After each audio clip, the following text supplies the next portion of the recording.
Bonjour à toutes et à tous. Si vous utilisez WhatsApp ou Instagram ou même Messenger, vous avez sûrement remarqué ce nouveau petit cercle, bleu et rose, un peu partout. Oui, impossible de le rater, hein.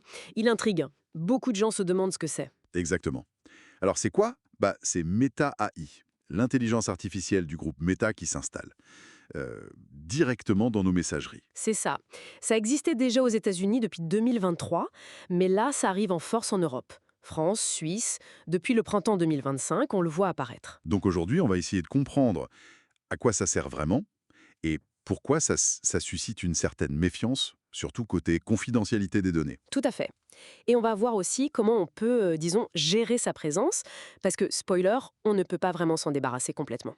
On se base sur plusieurs articles qui ont analysé la chose. Alors, Meta AI, concrètement, c'est quoi? Un chatbot, c'est ça? Un robot conversationnel? Oui, voilà. Un assistant intégré directement dans WhatsApp, Messenger, Instagram.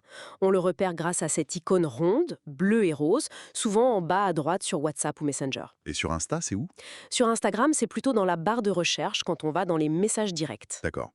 Et il fait quoi, cet assistant? On lui pose des questions? Genre, quelle est la météo? Ou donne-moi une recette de crêpes. Exactement.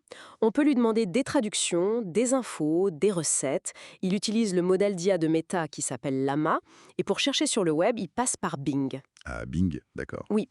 Par contre, attention, certaines fonctions, comme la génération d'images, elles sont encore assez limitées pour nous en Europe, pour l'instant. Et comment on lui parle? On clique juste sur l'icône. On peut faire ça, oui. Cliquer sur l'icône pour démarrer une conversation directe avec l'IA. Ou alors, et c'est là que ça devient intéressant, Oui? on peut l'appeler dans une conversation de groupe en tapant @metaei. Et là, tout le monde dans le groupe voit la question et la réponse de l'IA. Ah oui, d'accord. Et c'est là qu'on touche au point sensible, la confidentialité. Exactement, c'est le cœur du problème soulevé partout. Meta le dit, les conversations avec Meta AI peuvent être regardées, analysées, enregistrées. Officiellement, c'est pour améliorer l'IA. C'est ça qui fait un peu grincer des dents. Surtout venant de Meta, sur Facebook, Instagram, ils disent utiliser ces données pour entraîner leur modèle. Il y avait même un formulaire pour essayer de refuser, non? Oui, c'est ça, jusqu'au 27 mai dernier. Mais pour WhatsApp, c'est un peu différent. WhatsApp est connu pour son chiffrement de bout en bout, normalement très sécurisé. Alors, comment ça marche avec l'IA? Meta affirme que ce chiffrement protège toujours les messages privés entre utilisateurs, sauf les messages qu'on envoie spécifiquement à l'IA. Que ce soit en lui parlant directement ou en utilisant le @metaei dans un groupe. Donc, ces messages-là, ceux pour l'IA, ne sont pas chiffrés de la même façon vis-à-vis de Meta. L'entreprise peut les lire. C'est ça, Meta peut les analyser. Par contre, l'IA n'est pas censée lire les autres messages de la conversation, ceux qui ne lui sont pas adressés. Ouais. Malgré ces garanties, on sent quand même une grosse méfiance dans les analyses, non? Meta et la collecte de données, c'est une longue histoire. C'est clair. Le scepticisme reste fort, d'autant que Meta mentionne aussi partager certaines informations avec des partenaires pour améliorer la pertinence des réponses de l'IA, disent-ils. Ça reste flou. Donc, le conseil général, c'est quoi? Faire gaffe. Absolument. La recommandation qu'on retrouve partout, c'est ne partager aucune information sensible ou personnelle avec Meta IA. Mieux vous prévenir. Et puis bon, au-delà de ça, il y a des gens que ça agace, juste l'icône jugée intrusive ou la fonction pas essentielle. Ce qui nous amène à la question. Est-ce qu'on peut le désactiver, ce truc? Le supprimer? Eh bien, la réponse de Meta est non. C'est relayé partout.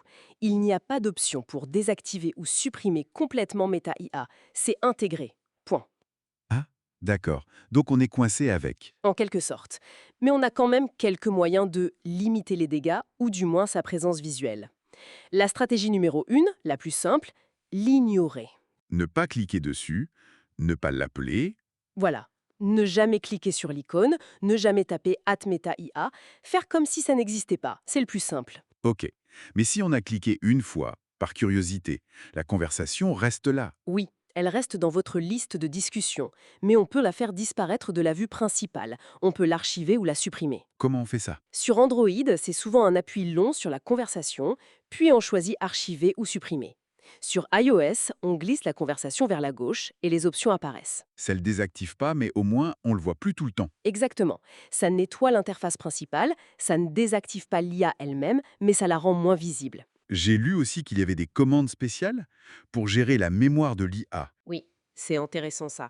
Si vous êtes dans une conversation avec MetaAI, vous pouvez taper reset-AI. Reset-AI. Et ça fait quoi? Ça efface la mémoire de l'IA pour cette conversation précise. En gros, l'IA oublie ce que vous venez de lui dire dans ce chat-là.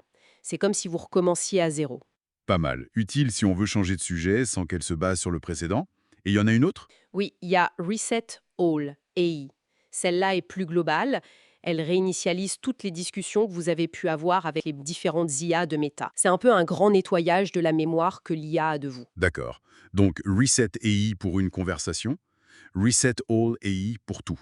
C'est bon à savoir. Oui, ce sont des petits outils de contrôle qu'on nous donne. Après, on voit aussi passer des astuces comme désactiver les mises à jour automatiques des applis ou limiter les autorisations. Mais ça marche vraiment, ça? Probablement pas très longtemps ou pas complètement. Face à une intégration aussi profonde, c'est difficile de lutter contre. C'est plus du bricolage qu'une vraie solution. Bon. En résumé, si on synthétise, ce cercle bleu, c'est Meta AI. Il est là pour rester, on ne peut pas le virer. C'est ça. Et les inquiétudes sur la vie privée sont légitimes, parce que oui, Meta AI analyse ce qu'on dit à son IA. Mais on peut choisir de l'ignorer, de cacher les conversations et d'utiliser les commandes Reset pour gérer un peu sa mémoire. Exactement. C'est à peu près tout ce qu'on peut faire pour l'instant. Et ça soulève une question plus large, pour finir. Cette tendance à intégrer l'IA au plus profond de nos outils de communication, même ceux réputés privés comme WhatsApp, où est-ce que ça nous mène? C'est toute la question. Même si nos messages privés entre nous restent chiffrés, le fait d'avoir cet assistant potentiellement à l'écoute de nos requêtes juste à côté, ça brouille les lignes. Quelle est la vraie frontière de notre espace privé numérique quand l'outil d'assistance est logé dans notre salon de conversation le plus intime? C'est une réflexion importante pour l'avenir, je trouve. Absolument. Ça interroge sur la nature même de la confidentialité à l'ère de l'IA conversationnelle omniprésente. Un sujet à suivre de près.